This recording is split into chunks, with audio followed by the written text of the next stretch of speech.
E aí, fofinhos, bom dia, boa tarde, boa noite para você que está assistindo essa aula aqui agora. Não tem ninguém assistindo ao vivo, porque essa aula foi gravada.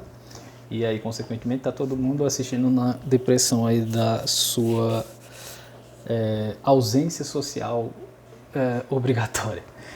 Fofuras, como eu havia prometido, nós falaríamos sobre concordância nominal, que é o assunto do quarto bimestre. Eu não sei exatamente que dia essa aula está sendo postada, mas eu já vim me preparando para tentar antecipar alguns desses conteúdos para a gente ter um tempinho, ter uma folguinha lá no final do ano, para ver se a gente consegue falar um pouco do Enem. Eu sei que está um pouco distante, mas mesmo assim a gente fazer o possível para conseguir trazer alguns desses tópicos para as nossas aulas, beleza? Fofinhos, esse assunto a gente vai abordar aqui em alguns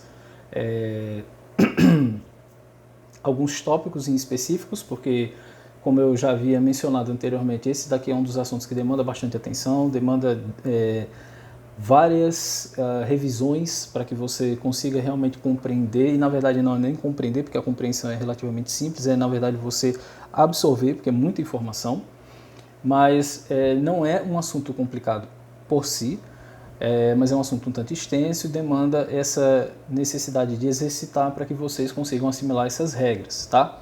Hoje nós não vamos falar de todas elas, nós vamos fazer hoje metade e metade. Esse daqui seria um primeiro encontro, logo depois desse aqui eu vou gravar o segundo, né? Vou postar num dia diferente, mas quero dar tempo para vocês digerirem uma primeira parte primeiro, beleza? Então a gente vai falar do conceito geral, do que seja a concordância nominal, a regra geral, e vamos falar de alguns casos da concordância do adjetivo, tá? Concordância com pronomes e casos especiais a gente vai ver nas próximas aulas, tá bom? Então vamos lá. Sempre que a gente vai falando em concordância, seja ela nominal ou verbal, nós estamos falando aqui numa ideia de ajuste, tá? De uma ideia de correlação entre elementos que compõem uma estrutura linguística, que compõem uma frase.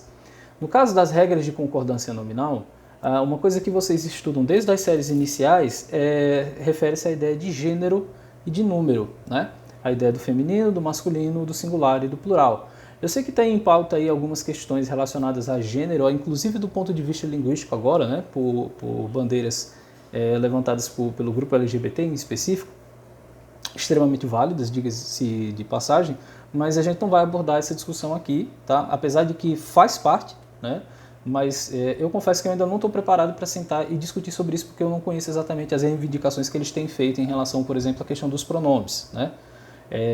Mas é importante eu pelo menos mencionar que essa discussão está em pauta. Eu preciso me preparar para depois em algum momento a gente sentar e discutir sobre isso e o que poderia mudar, né, numa eventual mudança da língua, da inserção dessas mudanças que eles vêm pleiteando, mas a gente vai deixar isso para um outro momento. Então, a gente está falando aqui basicamente de como é que você faz para que, dentro da língua portuguesa, essa relação de gênero e número seja harmônica entre os elementos, entre as estruturas básicas, classes de palavras que compõem uma frase, certo? Então, nada mais dentro do contexto de gramática, a ideia de concordância do que você harmonizar esses elementos para que exista ali uma concordância em relação a gênero e número para a construção de sentido de cada uma dessas frases em específico. É importante lembrar que, como a gente está falando de concordância nominal, nós estamos então falando de concordância com o nome ou os nomes, né? Substantivos, adjetivos, os próprios advérbios, quando funcionam, quando tem esse valor, e os elementos que são ligados aos substantivos. A gente já falou, a gente já na verdade abordou inclusive, né?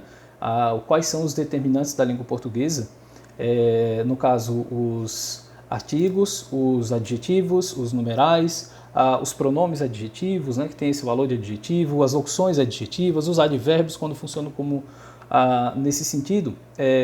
Então, a gente vai começar a entender agora como é que esses elementos trabalham para fazer essa construção de sentido, ok? Deixa eu só dar uma diminuidinha aqui, pronto. Deu uma luz aqui muito grande, deu uma estourada aqui na imagem. Enfim, então quando a gente começar a ver os casos aqui, basicamente a gente está tentando saber qual é a melhor maneira de adequar esses determinantes para que eles estejam em harmonia com o núcleo do chamado sintagma nominal ou chamado o substantivo em específico, tá bom? Bom, existe sim uma regra geral, mas é importante eu salientar que nós vamos estudar casos de concordância nominal. E por que a gente fala de casos? E essa é a primeira pedra que a gente tem que tirar do meio do caminho. A língua portuguesa, gente, assim como todos os outros idiomas, eu já falei isso aqui uma centena de vezes, ela não é um produto de engenharia. Ninguém sentou e planejou essa língua para que ela funcionasse de tal ou qual forma e fosse composta por tais ou quais elementos. Ela é um processo cultural, ela é um processo linguístico, é um processo comunicativo que foi evoluindo ao longo dos anos, tá? A língua portuguesa falada no Brasil tem aproximadamente 500 anos e a gente sabe sim que ela tem diferenças até sensíveis em relação ao português falado em outros idiomas, e por isso a reforma de 2009 para tentar aproximar o máximo possível essas formas de fazer uso dessa língua. Então, algumas construções que, por mais que possam parecer um tanto estranho para vocês, vocês não conseguem ver a reprodução dela na linguagem coloquial, né, na nossa linguagem do dia a dia, do ponto de vista da gramática elas estão corretas. E é importante deixar isso bem claro que você não pode deixar mais se seduzir pela linguagem coloquial, pela modalidade oral da língua, que a gente sabe que é um tanto terra de ninguém aqui no Brasil. Você não pode se deixar mais seduzir por ela quando você sentar para estudar as regras de concordância, porque muitas dessas regras aqui, ou especificamente dos casos de concordância, vão soar um tanto estranhos, alienígenas para vocês, do ponto de vista da sua comunicação cotidiana e normal com as pessoas que te rodeiam, tá? Então, via de regra, a concordância dos determinantes deve acontecer de acordo com o substantivo ao qual ele se refere.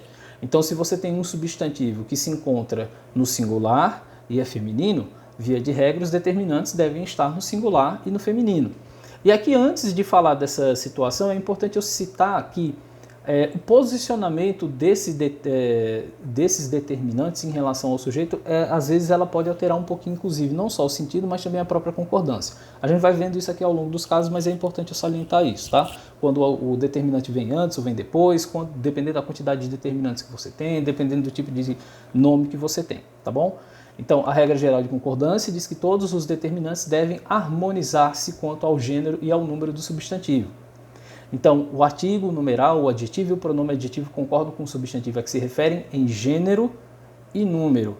Rodolfo, e aquela ideia do grau? O grau aumentativo, o grau diminutivo? Não, aqui já não entra nesse contexto não, tá? Porque a ideia do grau é uma outra situação relacionada tanto a adjetivos como a substantivos, tá? Que a gente já inclusive abordou lá nas séries mais iniciais do ensino médio. Então, por exemplo, quando diga assim, olha, 2 pequenos goles de vinho e um calçado certo deixam qualquer mulher irresistivelmente alta. Preste atenção que se você pega aqui o núcleo, né, pequeno, e começa a observar, na verdade, de gole, desculpa, percebe que gole é um substantivo no masculino, perceba que, e no plural, né, especificamente, você tem aqui esse numeral 2, né, que é indicativo de plural, o numeral não vai indicar gênero, mas ele é capaz de indicar número, concordando com essa ideia de goles, né? Porque se eu tivesse colocado um aqui, eu não poderia usar goles, né? Eu deveria ter usado gole, no singular. E pequenos aqui, olha, concordando também com goles no masculino plural, porque eu poderia ter pequeno, masculino singular, ou poderia ter pequena, feminino singular. Mas como gole, que é o substantivo e é o núcleo desse contexto aqui, pelo menos dessa primeira informação aqui, como ele é um núcleo e é um substantivo masculino no singular, eu devo fazer a concordância com ele, tá bom? A mesma coisa aqui, olha, para calçado. E um calçado certo, calçado sendo o núcleo desse meu sintagma nominal aqui, é um substantivo masculino no singular. E perceba aqui que ele tem um artigo, e cuidado aqui, não o numeral, porque quando ela diz assim, um calçado, é no sentido de dizer qualquer calçado, não é apenas um par de calçado. Então ele aqui está funcionando como um artigo, e é um artigo no masculino, singular, para concordar com calçado, com esse substantivo aqui, e você tem esse adjetivo certo, que poderia ser inclusive certos, no plural é masculino, poderia ser certa, feminino singular, poderia ser certas, feminino plural. Mas não vai ser, porque ele deve concordar, segundo a regra geral, com o substantivo ao qual ele se refere, ou com o substantivo que ele determina. Então, nesse caso, calçado encontra-se no singular masculino, os determinantes devem acompanhar a mesma ideia, tá certo? Inclusive, olha, a ideia de mulher, né, também aqui relacionada à ideia de alta, Se eu tivesse um homem aqui, eu deveria ter colocado alto, né? Porque aqui a gente consegue identificar os gêneros do substantivo. Nós sabemos que o gênero do substantivo mulher é feminino, e aí nesse caso singular, homem é masculino, singular. E aí você deve fazer a correlação dos determinantes de acordo com o gênero e número específico desse substantivo, tá bom? Tá. Como a gente fala de determinantes específicos, o caso dos adjetivos, ele é mais... talvez seja um tanto mais extenso até, porque os adjetivos são o principal determinante dos substantivos, a gente pode dizer assim, pelo seu grau de complexidade, né? Inclusive, quando a gente estudou os adjetivos lá no primeiro ano, quando a gente está estudando classes de palavras, eu não sei se vocês lembram, mas em termos de complexidade ele até se parece mais com o substantivo do que os outros determinantes que nós temos. Então, por exemplo, você pode falar em grau de adjetivo, né? O grau aumentativo, o grau diminutivo, o grau superlativo. Você tem as classificações dos adjetivos, né? As ideias que eles passam e tudo mais. Por isso ele acaba sendo talvez o determinante mais importante dos substantivos. Não que os demais não tenham sua importância, não ajudem na construção de sentido, mas em termos de complexidade linguística, o adjetivo está mais próximo do substantivo do que os demais determinantes, beleza? Tá. No caso dos adjetivos, a gente tem algumas situações que a gente deve observar para poder determinar essa concordância. Então, primeira delas, o adjetivo concorda em gênero e número quando ele se refere a um único substantivo. Então, veja, quando eu digo assim, as mãos trêmulas denunciavam o que sentia, esse trêmulas aqui, olha, está se referindo apenas ao substantivo mãos, que é um substantivo feminino, no plural. E aí, então, eu devo fazer essa flexão no feminino e plural. Até aqui eu acredito que não tem nenhum problema, né? Qualquer outra construção, né, seguindo essa mesma estrutura, deveria seguir essa mesma regra de concordância. Só que acontece que o adjetivo pode às vezes se referir a vários substantivos, né? E aqui a gente chega no ponto 2. Então, em algumas situações, nós podemos alterar um pouquinho essa forma de concordar. Então, esse ponto 2 aqui, olha, se o adjetivo, né, tiver anteposto aos substantivos, aí você pode fazer dois tipos de concordância, né? Ou melhor dizendo, nesse caso aqui você pode fazer um tipo de concordância. Você concorda com aquele que é mais próximo, né? Em gênero e número. Então, por exemplo, quando eu digo assim, olha, encontramos caídas as roupas e os prendedores, esquece o feminino aqui por um minuto e observa só o plural, né? Aqui eu estou concordando com roupas e prendedores. Pode ser, porque do ponto de vista de singular ou plural, roupas e prendedores são elas, né? Ou são eles, na verdade, porque você tem prendedores, deve dar a ideia do masculino aqui como prioridade, né? Por conta desse aspecto um pouquinho mais machista da língua portuguesa, mas a gente faz essa ideia de plural no masculino. Beleza, são elas, mas perceba que aqui está caídas. Então significa dizer que caídas aqui, que é o nosso adjetivo, está concordando aqui com roupas, que é o substantivo mais próximo. Muito embora tenha uma relação aqui com essa ideia de plural, né, de roupas e prendedores constituir um conjunto, ainda assim, pela forma que o adjetivo foi flexionado, você percebe que ele está concordando com o mais próximo. E só lembrando aqui, olha, é que se você tivesse as roupas e os prendedores lá no início, fica mais fácil de você perceber essa ideia de sujeito, né, desse elemento aqui sendo um sujeito da minha estrutura. É o meu sintagma nominal, né, em outra instância. E a gente já falou disso aqui em algumas vezes. A gente precisa observar que a ordem da frase, né, a chamada ordem direta ou ordem inversa, às vezes alteram um pouquinho essas relações que a gente tem de sentido dentro da construção, tá bom? Mas adiante. Então, quando eu digo assim, olha, encontramos caída a roupa e os prendedores, alterando ali o número do meu substantivo, que está mais próximo do adjetivo, perceba que eu tive que mudar também o número desse adjetivo, desse determinante. Então, de caídas para caída, nós saímos do plural para o singular. Por quê? Porque como eu estou concordando com o mais próximo, e o mais próximo agora é um substantivo feminino no singular, eu devo fazer a flexão para que haja essa harmonia entre eles. E a mesma coisa se eu trocar o gênero, né? Então eu saí de roupa para prendedor, e aí nesse caso é como se eu tivesse trocado a ordem, eu devo fazer a flexão aqui no singular. Se eu tivesse trazido prendedores, seria no plural. Então encontramos caídos os prendedores e as roupas. E nesse último caso, se eu tivesse caídos, via de regra eu estaria concordando com os dois, né?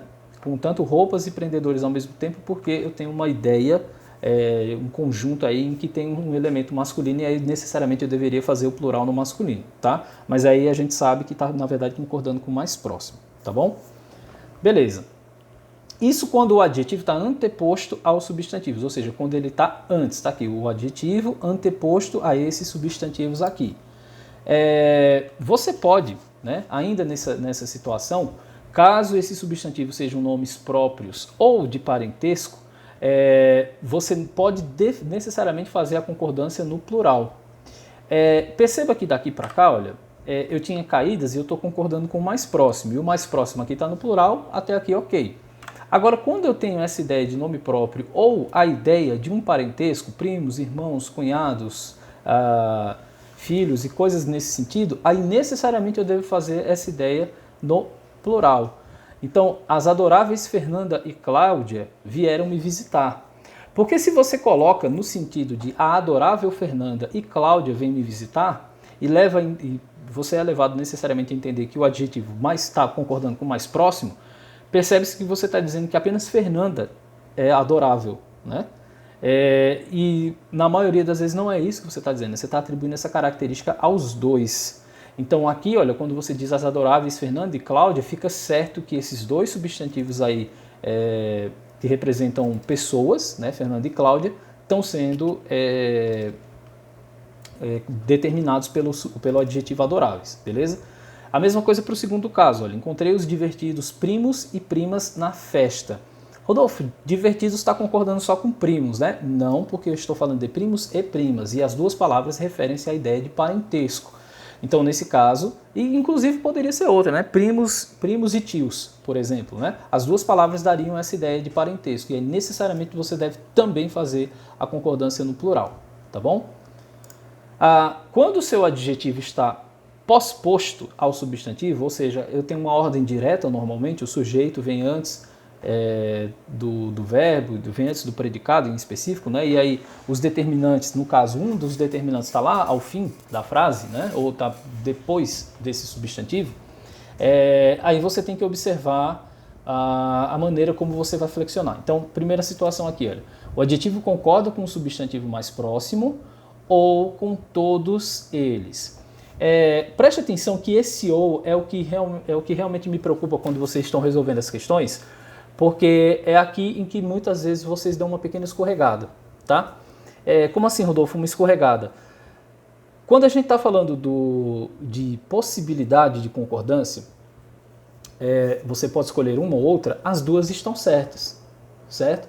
E aí eu já comentei isso aqui em aula, em alguns momentos já, talvez não tão especificamente com vocês, porque essa é a segunda vez que a gente está vendo esse conteúdo, a primeira vez que a gente viu foi lá no nono ano, então talvez vocês nem lembrem, mas eu tive amigo meu que perdeu questões de concurso, porque no ponto em que ele encontrava essas questões de concordância nominal, uma questão lá de concordância nominal, ele viu duas questões, eu não vou lembrar exatamente como era a frase, mas vamos supor que você tinha uma situação como essa, né? Em que você tinha dois nomes, dois núcleos no sintagma nominal, né? Você tinha dois substantivos e tinha um adjetivo depois como você poderia fazer a concordância. Na verdade ele errou em termos de concordância verbal, mas a lógica é a mesma. E tinha essa possibilidade, e aí ele viu duas formas idênticas e disse assim, uma delas é a incorreta. Quando na verdade as duas estavam corretas, né? E era outro item que não tinha absolutamente nada a ver com o verbo que ele estava vendo. A lógica aqui para a concordância nominal é a mesma, tá? Quando você tem esse ou, significa dizer que você pode escolher. Então se você diz assim, olha, a indústria oferece localização e atendimento perfeito, ou a indústria oferece localização e atendimento perfeitos, agora no plural, as duas formas estão certas, tá? Porque o substantivo está preposto ao adjetivo, ou seja, o adjetivo está vindo depois dos substantivos, né, no caso. E aí você pode fazer essa flexão escolhendo concordar com quem está mais próximo ou concordar com os dois no plural, certo? Uma coisa que é importante eu lembrar é que nesse caso você tem que observar bem o seguinte, a concordância no número é singular ou plural, show. Se eu estiver concordando com os dois, eu estou concordando no plural necessariamente. Agora, a concordância do gênero é que você tem que tomar cuidado. Porque observe aqui o seguinte, ó, o homem e a mulher, gordo ou gordos, gorda ou gordos chegaram para a consulta. Peraí, Rodolfo, não entendi. Quando você diz homem e mulher, são gêneros diferentes. Nesse primeiro caso aqui, olha, quando eu digo gorda, significa dizer que eu estou concordando com mulher, certo? Obviamente eu não estou concordando com mulher nenhuma gosta de ser chamada de gorda. Mas em termos de gramática, esse gorda refere-se à mulher, ok? Como ele se refere à mulher, o que é que eu tenho que observar aqui? A flexão que está sendo feita com esse termo aqui mais próximo, está sendo feita no feminino, no singular. Quando eu digo gordos, eu estou concordando agora tanto com mulher como com homem. Mas, Rodolfo, por que eu não posso colocar gordas ao invés de gordos? Se eu também tenho uma mulher aqui. Por que eu sou obrigado a fazer essa flexão aqui no masculino se eu tenho um termo feminino? E aí é uma explicação realmente etimológica. Por questões realmente de predominância do sexo masculino nas decisões culturais, de uma maneira geral, o que se estende também para a questão linguística, mesmo em situações em que você tivesse aqui, por exemplo, a filha, a mulher, não, a filha, a mãe, a prima, a tia e o esposo, por exemplo, eu tenho 5 elementos aqui, e fosse usar um adjetivo para qualificar todos eles, só esse esposo levava tudo isso para o plural no masculino e não no feminino, mesmo sendo a minoria. É simples e especificamente uma questão de um machismo estrutural que acaba se representando na língua. E não é bobagem, tá? Realmente, de fato, isso existe, é um fenômeno, não sou eu que estou dizendo, são os gramáticos que dizem. Inclusive a questão dos gêneros que eu falei lá no começo da nossa aula tem relação direta com isso, tá? De você tentar identificar aqui esses problemas que nós temos nessas... como é que eu posso dizer, nessas relações, né, de dominância dentro da sociedade e tentar não trazer, não representar mais isso na língua, na maneira como a gente usa a língua, tá bom? Então, se eu tivesse a menina e a mulher aqui, aí tudo bem, aí as duas seriam gordas, né? Seria gorda no plural e feminino, porque aí os dois substantivos com os quais eu concordo são femininos, então tudo bem, eu poderia colocar o plural no feminino também. Se você tem pelo menos um homem, né? E aí quando eu falo homem nesse sentido, se eu tenho pelo menos um substantivo no masculino, aí eu tenho que fazer a concordância no masculino, beleza? A mesma coisa para cá, olha, só que nesse caso eu troquei a ordem, né? Eu troquei mulher por homem em termos de posicionamento e agora concordando com o mais próximo, tá no masculino singular, concordando com os dois continua no plural masculino, porque aí, independentemente de quantas mulheres você tem na construção, você deve fazer essa flexão no masculino, tá bom? Eu ia perguntar assim, e aí, estão entendendo? E eu olhava aqui para o lado para olhar o chat, né? Mas eu estou supondo que sim, que vocês estão entendendo. Tranquilo? Ainda nessa questão do adjetivo pós-posto. Se os substantivos possuírem o mesmo gênero, o adjetivo fica no singular ou no plural, né? Então, aqui você pode escolher, tá? A beleza e a inteligência feminina. Rodolfo, não é obrigado a colocar no plural não, já que eu estou me referindo a 2 substantivos aqui. Não, porque eles são do mesmo gênero, tá certo? E aí você pode manter o singular, porque aí dá a entender que é uma coisa só, né? A gente vai falar inclusive dos núcleos sinônimos lá depois e tal, mas é no sentido de por conta do gênero ser o mesmo, eu posso economizar esse plural, tá? O carro e o iate novo. Eu posso entender que isso se aplica aos dois, beleza? Se fossem de gêneros diferentes, aí necessariamente eu deveria fazer o plural, né? Ou dependendo do contexto, eu poderia fazer o plural. O Brasil possui montanha e chapada deslumbrante. Só corrigindo que o Brasil não possui montanha porque não teve sorrimento de placas tectônicas, né? O exemplo está errado do ponto de vista geográfico, mas a flexão aqui está sendo feita no singular ou no plural a seu critério. Tá bom? A partir desse ponto aqui do adjetivo, do verbo ser, né, das expressões formadas pelo verbo ser, a gente vai ver na próxima aula, porque o verbo ser ele vai aparecer em outras situações aqui, ele é um tantinho mais complexo, tá bom? Fofuras, eu vou liberar essa aula aqui, não sei se nos próximos dias, não sei se na próxima semana, eu não tenho certeza, mas eu finalizando a edição eu posto para vocês, quando estiver mais próximo à aula eu libero para vocês lá no grupo os slides, tá? E aí a gente só vai precisar concentração e dar uma estudada nisso aqui, tá bom? Aí depois que eu liberar todas as aulas desse assunto, aí a gente senta para resolver algumas atividades, tá certo? Aí isso eu vou fazer presencialmente, beleza? Pois, Sofos, cheirão, abraço E saudades, e se cuida e não sai de casa porque a gente ainda está em pandemia, não acabou. Tá bom? Valeu, galera.